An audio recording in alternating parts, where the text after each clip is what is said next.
Alors, donc on va commencer par la paracha. Notre paracha qui s'appelle Chai et Sarah. Alors, c'est une paracha qui est très Breslev. Tout d'abord, on voit que après la mort de Sarah, Abraham, il a cherché un Achzat Kever. Il a cherché un endroit où enterrer Sarah. Et en vérité, cet endroit, il le connaissait. Parce qu'une fois, il est rentré et il a senti dans cette Mahara, il a senti dans cette caverne-là, il y avait l'horaire du Gan Eden. Il a senti l'odeur du Gan Eden. Et il s'est dit, mais c'est extraordinaire, qu'est-ce qu'il y a là-dedans? Il a dit, c'est beau. Et il a avancé, et voilà qu'Adam Arishon, il est venu à sa rencontre, le bras grand ouvert, il l'a accueilli avec beaucoup de sourire. Ouais. Alors, il s'est dit, bon, ben, c'est un endroit qu'il faut récupérer parce qu'il était entre les mains de quelqu'un qui s'appelait Ephron. Et Ephron, c'est au Tiyot Afar, la poussière. Et il y a un lien de sortir certaines choses, certaines keddushot qui sont emprisonnées dans la clipa du serpent qui est prina afar, qui est prina de la poussière. Parce qu'on dit que le serpent, afar l'achmo, après qu'il a fait fauter Adam Rishon et Chava, alors Akadosh Baruch Hu lui a donné une klala, il lui a dit maintenant ton ma'achal, ce sera du afar, ce sera de la poussière. C'est-à-dire, quelle est cette klala? Quelle est cette malédiction? Pourquoi c'est une malédiction? Au contraire, à chaque fois qu'il aura faim, il n'aura même pas besoin d'aller chercher sa parnassa. C'est pas comme l'homme qui lui a dit tu vas te fatiguer, tu vas suer, tu vas travailler, tu vas labourer, pour manger ton pain. Et là, le serpent, il lui a dit, là où tu vas aller, tu vas trouver ton manger, parce que c'est la faim. La faim est de partout. Et encore, c'est une klala dans le fait qu'il n'a pas besoin de prier pour avoir sa parnassa. Et bien là, c'est une klala. Parce qu'on ne peut pas imaginer, ou on n'imagine pas, qu'est-ce que ça veut dire de prier à Kadosh Baruch Hu pour recevoir sa parnassa. Puisque Kadosh Baruch Hu, il aurait pu nous faire avec un gouffre, il n'a pas besoin ni de manger, ni de boire, ni de dormir, ni tous les besoins qu'on a chaque jour. Il aurait pu nous faire un bassar et qu'on se suffit de nous-mêmes et puis c'est tout. Mais en gros, il a dit tu m'intéresses pas. Voilà, ta nourriture. Voilà, exactement. Tu ne m'intéresses pas. Je ne veux pas t'entendre. C'est exactement ça. Je ne veux pas t'entendre. Et en ça, c'est la plus grande éclalote qu'on pouvait faire à une brigade, c'est de lui dire je ne veux pas t'entendre. On sait que Adam Arishon, il a fauté à cause du serpent qui est pris ta faim. Donc le serpent, il est sur la terre, il est sur la poussière, et c'est ça son neige. Mais en même temps, on te dit, Shraneres, toi aussi là dans la poussière. Ou Emuna. Mais quand tu vas aller dans la poussière, toi tu vas cultiver la Emuna. Parce qu'il y a la poussière de Kedusha et la poussière de Sitra Achara. La poussière de Sitra Achara, qui vient prendre, c'est quoi? C'est la Hatzlut, c'est la Hatzlut, c'est tout ce qui nous tire vers la terre. C'est la lourdeur de la terre, la passivité de la terre, elle est comme un bloc comme ça, et des fois on est vraiment comme ça, comme un bloc qui n'arrive pas à submerger, qui n'arrive pas à avoir quand on est comme ça, on ne peut pas danser. On ne peut pas danser. Voilà. Les astrologiques, ceux qui sont sous le signe de la Terre, ils ont tendance à la dépression. Voilà, exactement. Voilà, ouais. Parce que la Terre, elle est là, et puis elle ne bouge pas, elle est le bas, elle est vraiment par terre. Maintenant, la fin de Klippa, c'est quand le serpent est mort, pas de chaleur, c'est qu'il injecte dans la personne une dose de hazlout, de tristesse, de mélancolie, de paresse. La personne, elle n'arrive pas à se remonter, à être écrasée, à avoir de la chimie et de la simcha. Et quand elle est comme ça, il faut qu'elle sache que le serpent, il a injecté une petite dose de... Maintenant, le tikkun à ça, c'est l'humilité. C'est l'humilité, c'est Shran et Ares ou l'Aïmouna. C'est-à-dire que l'humilité, elle va t'emmener à l'Aïmouna. Et c'est elle qui va nous permettre de grandir. Litzmoach. Mouna, fait grandir la Mouna. Et la phare de Gdusha, c'est quoi? C'est que c'est vrai que la terre, elle a cette prina-là de passivité, de lourdeur, de tout ce qu'on veut, mais elle a aussi la force d'attraction. La terre, elle a une force d'attraction. Et qui c'est qui a dit va nourrir Afar va faire? C'était Abraham Avinu d'Afka. Va nourrir Afar va faire. Il s'adresse à Ephron, c'est au Dieu d'Afar, pour récupérer la marque dans la Bera, c'est-à-dire sortir de la clipa, de la part de clipa, le Makom Akadosh. Et lui, en même temps, il a dit à Afar va faire. Je suis, Afar va faire, je suis de la poussière. La Terre, elle a cette force-là d'attraction, c'est-à-dire qu'elle attire tout à elle, évidemment. Parce que si elle ne nous attirait pas, on s'envolerait, c'est comme les astronautes dans la Lune. Donc elle a cette possibilité-là de nous attirer, d'attirer tout à elle. Oui. Et on dit que la Terre, on la foule des pieds, on la piétine, on la maltraite. Et pourtant, elle nous donne tout. Elle nous donne les végétaux, les fruits, tous les matériaux, les bières précieuses, l'or, l'argent, tout elle nous donne. Et c'est ça la prina du tzaddik. C'est-à-dire que le tzaddik, il est comme Abraham, il a dit, Anochi Afar Vaefer, je ne suis que poussière. C'est-à-dire que le tzaddik, quand il rentre dans l'humilité, quand il atteint cette madrigale d'humilité, avec sa hirat shamayim, avec sa avoda, alors il arrive à avoir la propriété de la terre, qui est d'attirer à elle tout le monde entier.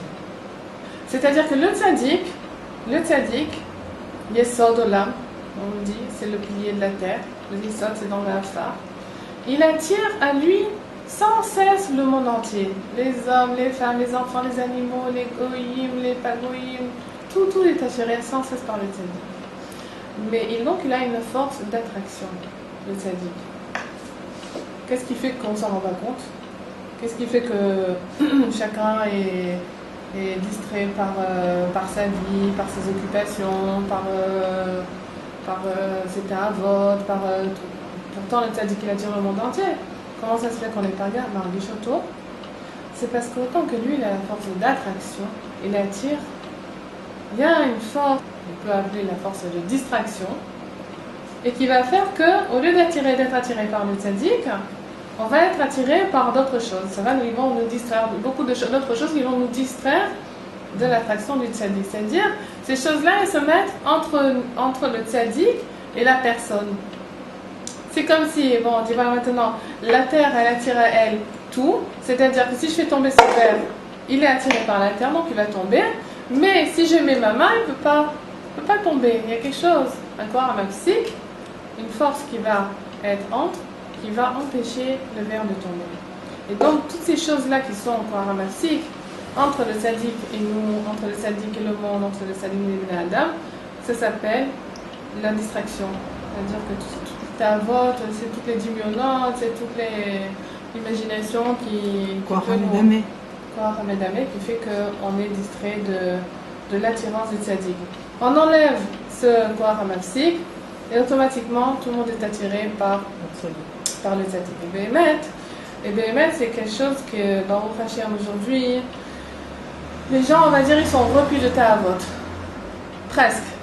On n'est pas arrivé au fond de la casserole. Mais la plupart des gens, même les goïms, ils en ont marre.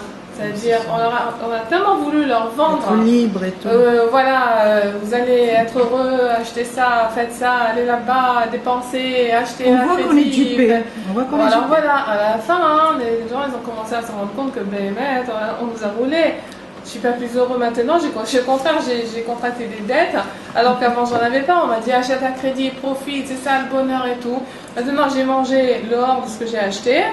Et ma voiture elle s'est cassée et maintenant il faut que je l'achète une autre et je suis encore en train de la payer, elle est au cimetière cette voiture et je suis malheureux et voilà, les gens ils ont plus de simcha, ils ont plus de riout et finalement ils se rendent compte qu'ils se sont fait arnaquer. Alors maintenant il se trouve que de plus en plus que Baruch Hashem, il y a tellement de vide dans l'humanité, tellement de vide et les gens ils en ont ras-le-bol des ta'avot. Bien qu'on essaie encore de les attirer par-ci par ça, mais Mais ça y est, on ne peut plus les rouler. Et ben, même les goyim, ils sont attirés par un bébé. Des fois, il y a plusieurs goyim qui écrivent. Ils sont, ouais, non, il y a plusieurs Ils goyim. tombent sur votre site comme ça et... Ils cherchent. Ils cherchent. Est-ce que je sais? Ils cherchent. C'est des chercheurs, donc ils trouvent. Non, ça veut dire qu'ils ont une écoute data émet, ils veulent vraiment... Oui, ils ont une écoute data émet, mais tout le monde a une écoute data émet. Le Tana de Beliaou, c'est un sefer que Rabbi Yoshua, il a écrit. Et c'est tous les diburim qu'il a étudiés avec Eliyahu Hanavi. Il a fait le Tana de Beliaou.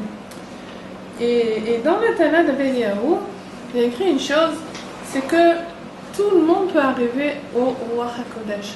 Tout le monde peut arriver à la prophétie. Il dit là-bas, un homme, une femme, un vieux, un enfant, un goy, une goya. Ça dépend de la Tarat Alev. C'est tout. Donc chacun a la possibilité. Et Yitro alors, il n'est pas revenu de la toute la Oudazara qui existait. Inimaginable. Et pourtant il est revenu. Par le kivun de la Kedusha ou pour les goïms par exemple? Oui. Oui, par la Kedusha. Ruach HaKodesh. Il parle de Ruach HaKodesh. HaKodesh. Il dit ça dépend de la Tarat Alev. Non, de la Sim aussi. Et de la Tarat Alev. C'est un gars, il a une Tarat Alev. Il est attiré. Non, ce que je disais tout à l'heure, c'est que le tzaddik sans cesse il attire le olam à lui. Et comme maintenant il y a Baruch Hashem, ça commence à s'estomper tous les tavot, toute la poursuite à avoir et profiter. Aujourd'hui, les gens ils se posent, ils sont sans rien. Je veux dire, ils sont sans rien. Il n'y a plus ce koach hamafsik entre le ben adam et le tzaddik. Et donc automatiquement, ils reviennent à Rabbeinu. Ils reviennent au tzaddik. Et Rabbeinu, ça, il a dit, ça fait longtemps. Oui, il cherche les mains, il le trouve. Il dit, il va ramener le monde entier. Maintenant, Yitzhak Avinu, il avait 40 ans et il fallait s'occuper de son mariage. Alors il a dit à Eliezer, qui était son serviteur, il a fait promettre de lui emmener une fille de la maison de son pays natal. Alors, vous vous rendez compte que la Torah, elle compte chaque demi-mot, chaque lettre, chaque hôte, il demande une explication. C'est même chaque nekuda. Chaque nekuda de la Torah, si on l'a mis à gauche et on l'a mis en haut, si on a mis un chourouk ou un koubou, c'est-à-dire 2 points en 2, 2, 3, tout ça a une explication. Imaginez-vous que maintenant, dans cette paracha de Chai Sarah, on est en train de raconter comment est-ce que Eliezer, il a trouvé le zivouk de Yitzhak. Et non seulement, on ne dit pas qu'il a été en Mésopotamie, il a prié, puis voilà, il y a une jeune fille qui est venue, et Mina Shamaïm, c'était de la famille de Amar Lavino, et voilà, il a été de la famille, puis ils ont fait le chute d'heureux, et Mazel Tov, il est rentré à la maison. Mais c'est incroyable de voir le nombre de psukim, et dans les détails, comment il a été, comment il s'est arrêté, comment il a prié, Ribono Shel Olam. Alors maintenant, il y a des filles qui viennent, elles viennent pour puiser l'eau pour les moutons. Alors la fille que je vais aller, je vais lui dire qu'elle penche sa cruche pour me donner à boire, et qu'elle va me dire vas-y bois et donne à boire à tous les chameaux. Vous vous rendez compte de ce qu'il faut, tout ce qu'il a dit? Et après, elle est venue, elle lui a dit oui, alors bois et tu vas abreuver tous tes chameaux. Et maman, dans les détails, des pratim, on a raconté, et pas qu'une fois, 2 fois. Parce que quand il est allé chez le Bethuel, le père de Rivka, alors on re-raconte là-bas, il re-raconte, alors voilà, j'étais là-bas au puits et j'ai demandé à Kadosh Baruch Hu qui m'aide à trouver le zivoug, elle est venue, il raconte tout. C'est-à-dire c'est des pages et des pages d'explication comment il a trouvé le zivoug, mais pas seulement comment il a trouvé le zivoug, comment il a fait Idbo des doutes. Tout simplement, comment il a fait Idbo des doutes, comment il a demandé à Kadosh Baruch Hu de l'aider à trouver le zivoug de Yitzhak. Et Rashi il dit, la sikha des Avadim, elle est plus importante que les maasim des tzadikim. C'est-à-dire que Kadosh Baruch Hu, il aime beaucoup les tzadikim, il aime beaucoup ces maasim, mais un évêque, c'est-à-dire un degré moindre dans la tzidkout, dans la gdusha, dans un évêque, un serviteur. Donc c'est pas une grande mahala, c'est pas Hein, on ne va pas aller raconter tellement des faits extraordinaires sur un évêque. Un évêque, c'est un évêque.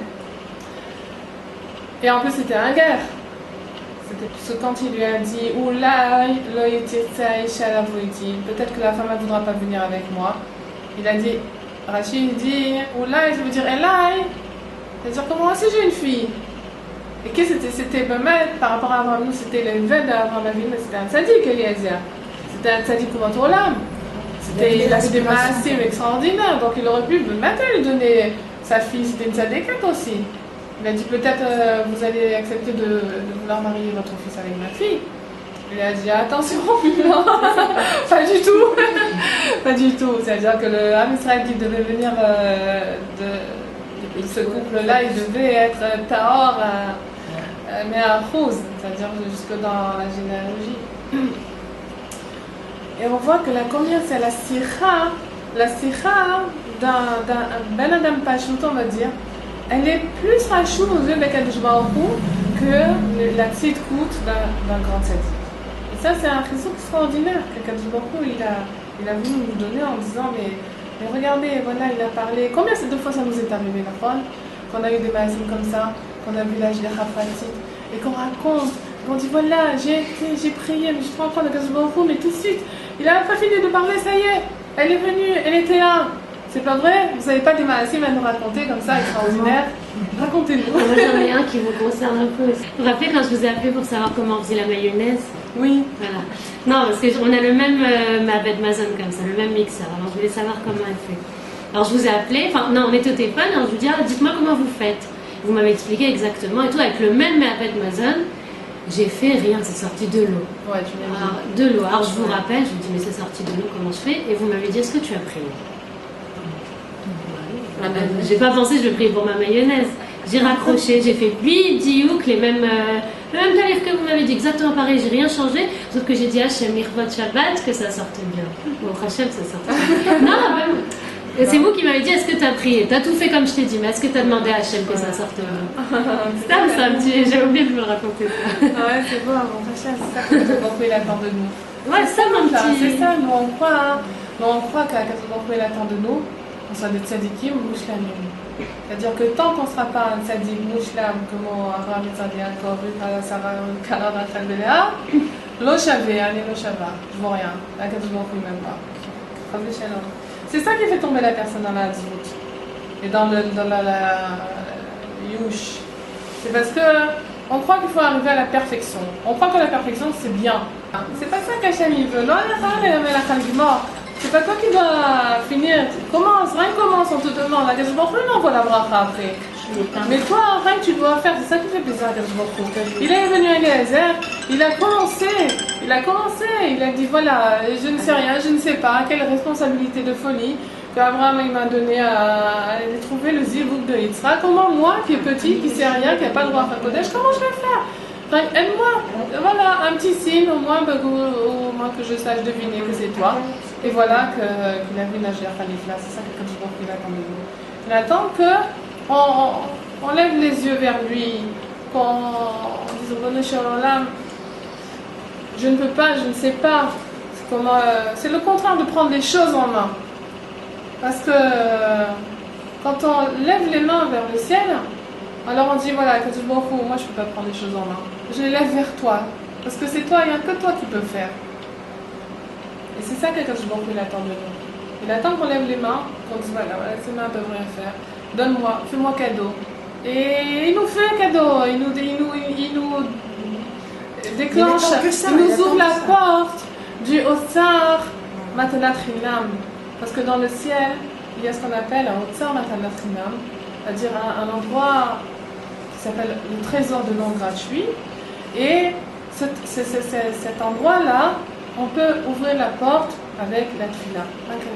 C'est tout, avec la bouche, on ouvre la bouche et on parle, et le cœur, et voilà que tout on peut recevoir en tant que don. Hachem veut nous donner tout le temps. Et la seule chose qui bloque, c'est qu'on ne demande pas, ou qu'on ne demande pas suffisamment.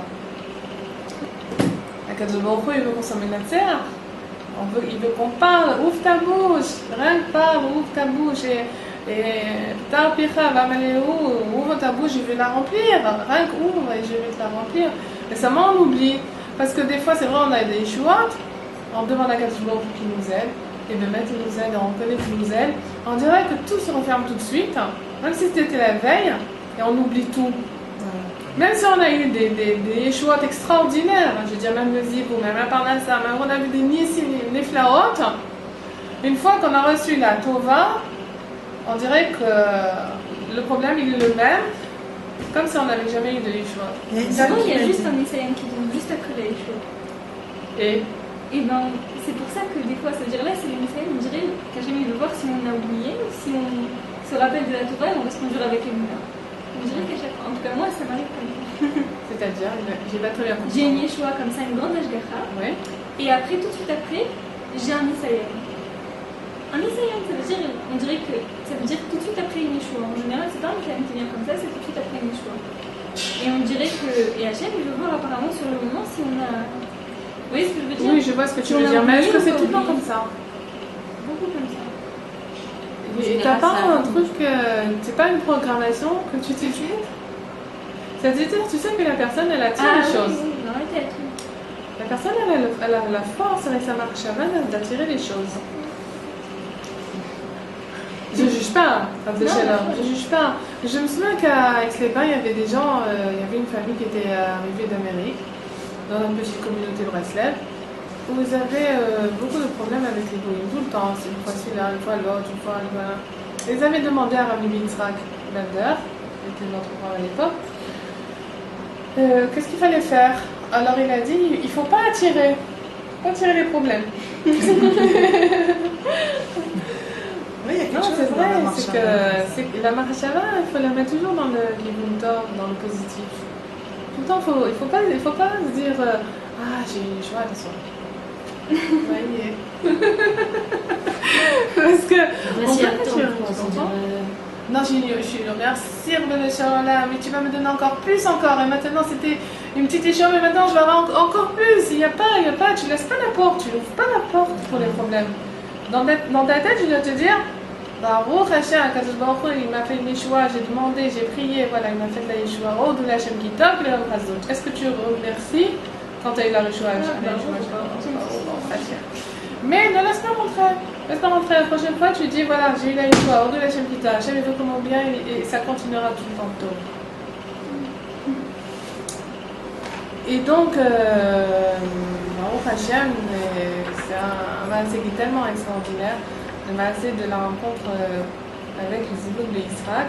Et puis finalement, c'est une histoire qui continue, parce que quand il prend cette Kala avec lui, alors il retourne en Eretz Israël, en Canaan, vers Avraham Avinu, et voilà, qui c'est qu'il rencontre sur la route? C'est... Non, il rencontre Yitzhak. C'est Allah, son ambassadeur. Que lui aussi, il a été faire une bonne doute. Donc, toute cette histoire-là, c'était, tu vois, clairement que c'est la bonne doute, quoi. C'est le shoresh du Ham Israël, c'est venu avec la bonne doute, avec la tfila, avec le kécher avec Kadosh Baruch Hu. Et ça, c'est pas un secret, en vérité. Rabbeinu, il a dit, je ne suis pas venu venir de vous dire des chidushim, je ne suis pas venu vous enseigner une Torah qui n'existait pas. Je suis venu vous rafraîchir la mémoire sur ce qu'il y a écrit dans la Torah, c'est tout. Et une façon de voir, qui nous permet de voir, Rabbeinu nous permet de voir la Torah sous l'angle dans laquelle il faut la voir, c'est tout, pour être mitrazekel, pour faire la Torah ciel, pour vivre avec, pour être mitrazekel.